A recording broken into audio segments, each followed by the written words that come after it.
Hello guys, welcome back to my YouTube channel. और आज हम लोग टॉपिक क्या पढ़ेंगे? आज हम लोग जो टॉपिक पढ़ेंगे वो पढ़ेंगे जीरो ऑर्डर रिएक्शन। क्या पढ़ेंगे? Zero order reaction. अब जीरो ऑर्डर रिएक्शन क्या होती है? देखिए, the reaction in which the reaction in which rate of rate is directly proportional directly proportional to the zeroth power of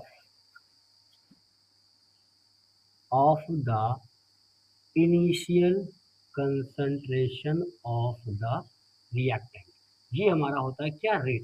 अब देखिए, जैसे कहने का मतलब है कि इसको एक तरीके से और लिख सकते हैं क्या? The reaction whose rate is does not depend upon the concentration of the reactant. मतलब कोई भी ऐसा रिएक्शन जो रिएक्टेंट के कंसंट्रेशन पे डिपेंड ही नहीं करता, उसे हम लोग क्या बोलते हैं? Zero order reaction. अब समझेंगे, देखिए कैसे। मतलब ये चीज ऐसे कैसा कि हमारे पास में रिएक्शन पे डिपेंड ही नहीं करता। देखिए, आपको हमने सिखाया, लिख लेते हैं पहले। The reaction in which rate does not depends on the concentration of reactant is called zero order reaction. देखिए, अगर मान लेते हैं अपने पास कोई एक रिएक्शन है, ए से क्या बनाता है हमारा? पी। अब देखिए, अगर इसका आर लिखा जाए, आर इज इक्वल टू क्या लिखें? के। और ये ए की पावर क्या होगी? जीरो। तभी तो ये ऑर्डर आएगा। जैसे मान लीजिए आर इज इक्वल टू, अभी सीखा हम लोगों ने, मान लो यहाँ पे के ए लिखा, यहाँ टू, इसका ऑर्डर कितना हो गया? टू। मान लो ए के साथ में यहाँ पे बी लिखा है, इसकी पावर वन, इसकी पावर टू, तो ऑर्डर कैसे करोगे? ऑर्डर आप करोगे क्या? One plus two is equal to क्या कर दोगे? थ्री। सिंपल, यही चीज ना। तो अब हमको सीखना क्या है कि जीरो ऑर्डर का हम लोग होता क्या है, और इसका हम लोग पूरा करेंगे डेरिवेशन। तो डेरिवेशन कैसे करेंगे, क्या होगा डेरिवेशन में, इसको हम लोग सीखेंगे। ठीक है, तो जीरो ऑर्डर का डेरिवेशन आपके एग्जाम के पॉइंट ऑफ व्यू से बहुत ही ज्यादा इंपॉर्टेंट है। देखिए, जैसे मान लेते अपने पास कोई एक रिएक्शन है ए से पी। अब देखिए, जब टाइम हमारा जीरो होगा, टाइम क्या होगा? जीरो होगा। और कुछ समय बाद टाइम हमारा क्या हो जाएगा? टी। जब टाइम जीरो होगा, उस केस में हम इसको मानते हैं initial concentration of the reactant. और जब टाइम कुछ कुछ रिएक्शन बाद हमारा जो कंसंट्रेशन होगा रिएक्टेंट का, वो क्या बन जाएगा? ए। देखिए, अब इसके रिस्पेक्ट में हमको लिखना होगा रेट। क्या लिखना होगा? रेट। तो हमारा जो रेट होता है, रेट दो तरह से लिख सकते हैं। एक तो हम लिखेंगे क्या? माइनस डी ए अपॉन में डी टी। अब ये था ना, इसके रिस्पेक्ट में D A upon D T लिखे, माइनस, क्योंकि यहाँ पे क्या है? रिएक्टेंट की बात की जा रही है। और साथ में हम रेट एक्सप्रेशन लिखते हैं। ठीक है, तो जाएगा आर, नहीं आर तो है ही हमारे पास, ये जाएगा हमारा के, और ये ए की पावर क्या हो जाएगी? जीरो। देखो, जैसे अगर ये एक रिएक्शन लिखी, जैसे मान लीजिए अपने पास में एक रिएक्शन ए टू क्या लिखी है?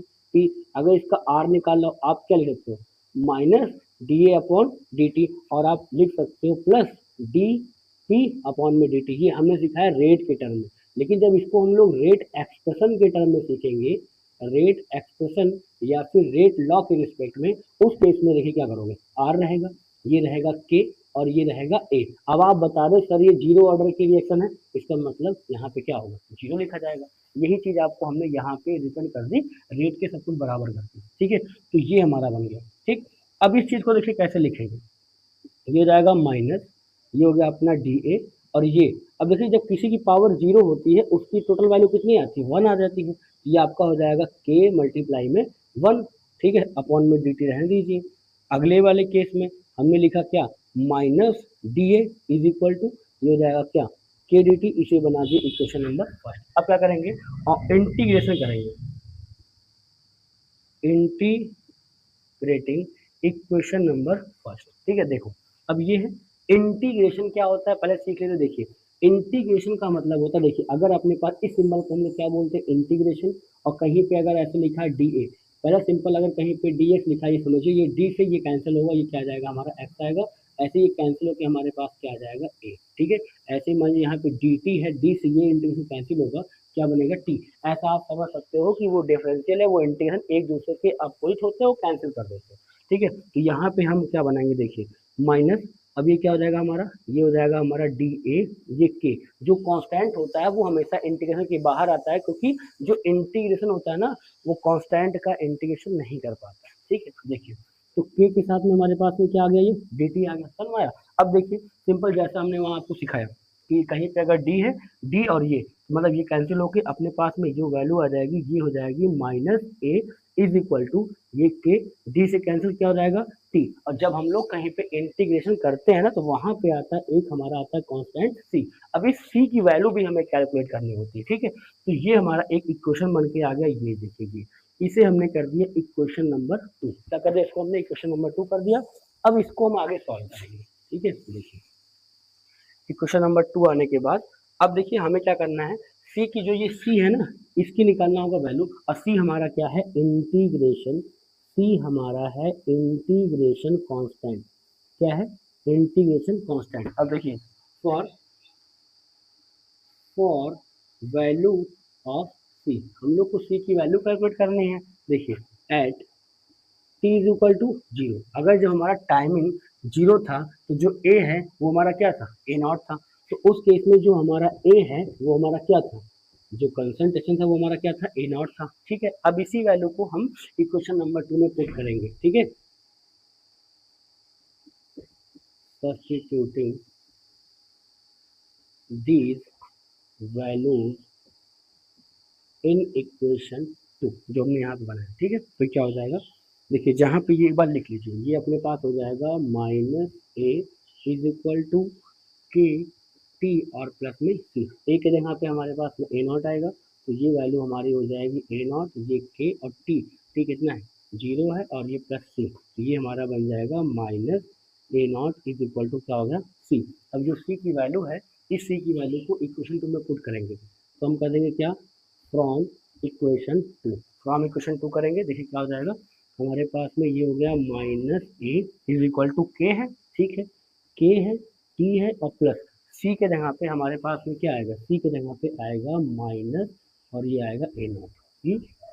अब देखिए इसको हम कैसे कर सकते हैं, देखिए ये हमारा हो जाएगा minus A is equal to K T और ये हो गया माइनस में क्या होगा ए नॉट। अब ऐसा करिए कि आप इस चीज को, अब देखिए दोनों माइनस है, ठीक है, एक को हमें इधर इस चीज को अगर हम इधर ले आए तो वैल्यू कैसे हो जाएगी, पॉजिटिव हो जाएगी। तो इसको हम लोग लिख सकते हैं क्या, जो हमारा ये ए नॉट है माइनस में क्या हो जाएगा ए इज इक्वल टू क्या होगा के टी, इसको ऐसे लिख दें के टी इज इक्वल टू हमारा ए नॉट माइनस में ए अपॉन में, अभी अपॉन नहीं करेंगे, अब अगला हम क्या करेंगे के इज इक्वल टू, अगला हम लिखेंगे के इज इक्वल टू ये हमारा हो जाएगा ए नॉट और ये हो जाएगा माइनस में ए अपॉन में क्या हो जाएगा टी। तो ये हमारा क्या मिल के आ गया, ये हमारा मिल गया क्या, जीरो ऑर्डर का रेट कांस्टेंट का हम लोग ने डेरिवेशन किया, और ये पेपर के पॉइंट ऑफ व्यू से बहुत ही ज्यादा इंपॉर्टेंट टॉपिक है, कौन सा, जीरो ऑर्डर रिएक्शन। ठीक है, अब बात आती है जीरो ऑर्डर से हम लोग ने पढ़ लिया,